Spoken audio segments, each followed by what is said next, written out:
Hi, and welcome back to the Save It for Parts channel. Today we're looking at a couple quick projects that I just picked up.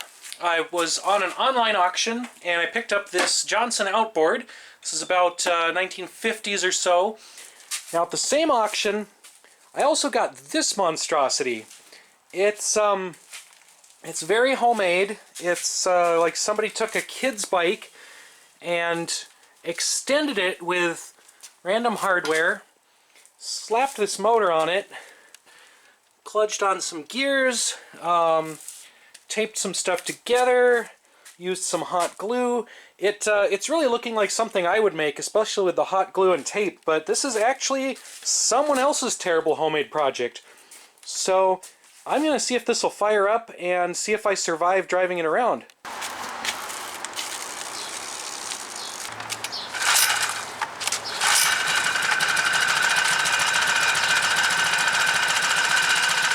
That is the easiest starting motor I've ever owned.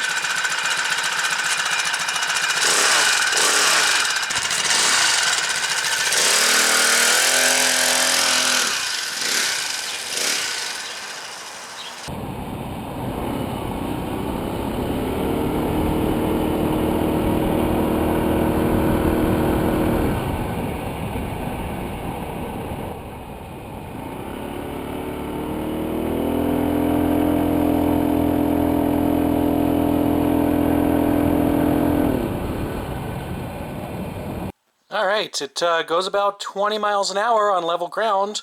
It doesn't want to go up hills very much. I think I'm a little bit bigger than the original user of this bike, but 20 on flat ground isn't too bad. In previous videos, I've showed off my literal pile of free boats. And today I think we're going to do something with that one. This high-quality styrofoam surfboard, or technically a sailboard, which is probably too narrow to be used in stand-up style, but we'll find that out.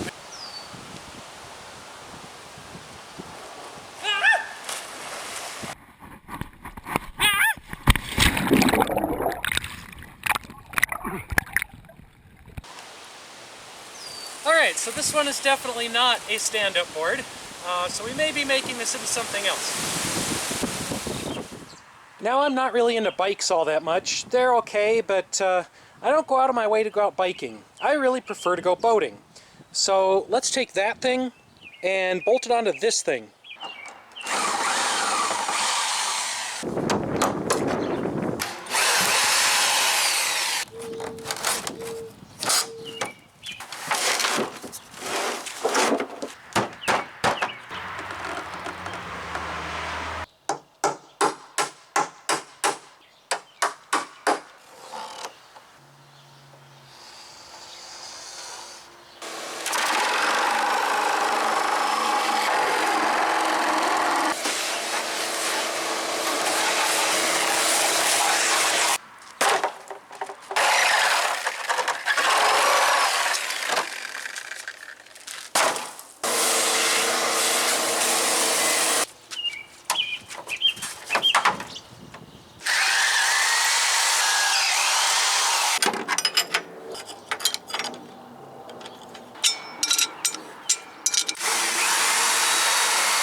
Looks kind of straight.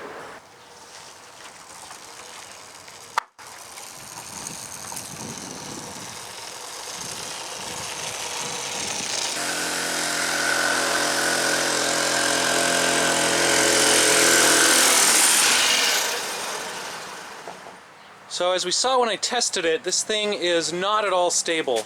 So we're going to have to add some stabilizers or outriggers on each side to keep the whole thing from just tipping over.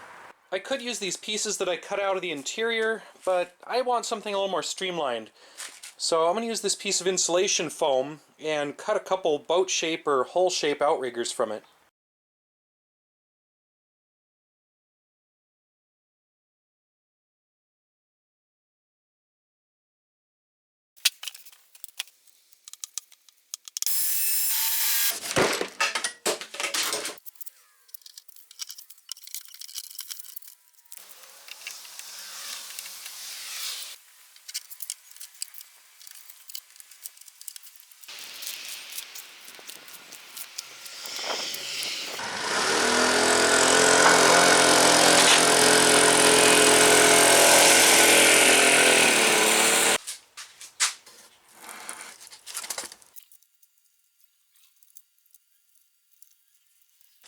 Alrighty, I think this thing is ready for the lake. It's got steering, both land and water.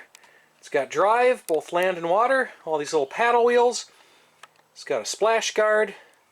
Got the hull, got the outriggers, even got some little wheels on the ends of the outriggers. So the next step is to take this out to the lake and see if it sinks.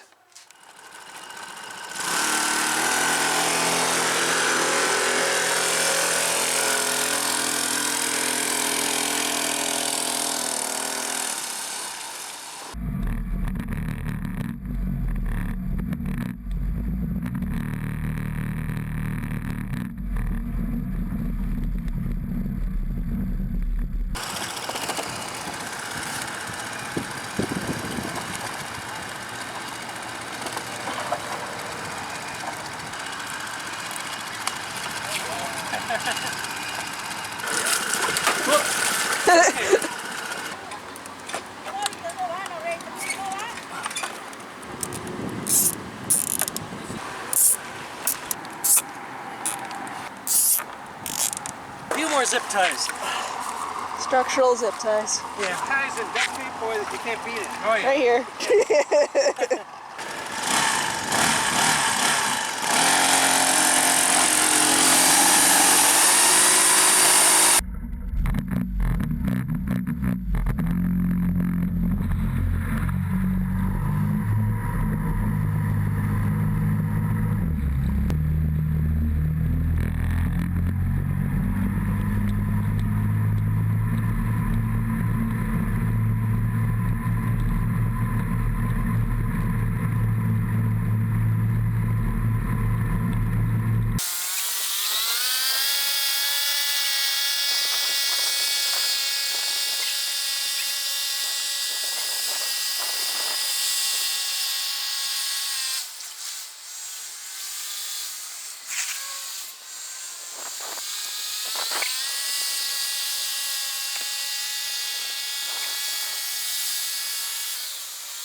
Well, that works poorly. It needs a bigger wheel. It's like a kid's bike, I think.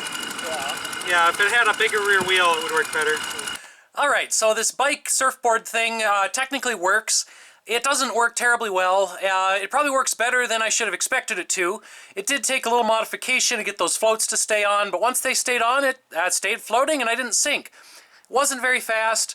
There's not really any way to make it faster because these little tiny wheels, it's a kid's bike. These wheels don't stick down below the surfboard far enough to really dig into the water, and all the water ends up just rooster tailing out of the back. So I could try to move this little motor onto a full-size bike, redo the wheels, redo the mounting, but in the meantime, while I've been filming this video, I've also acquired about 5,000 other boats, such as this literal pile of smashed up kayaks that I saved from the dumpster at work. I hope you enjoyed this video. We may or may not come back to something like this in the future. Like I said, there's so many other boat projects this summer that this is just going to get shoved into the back corner of the garage, maybe taken apart again and used for something else. Who knows? But tune in the future to see what other stupid boat projects we come up with, and we'll see you next time.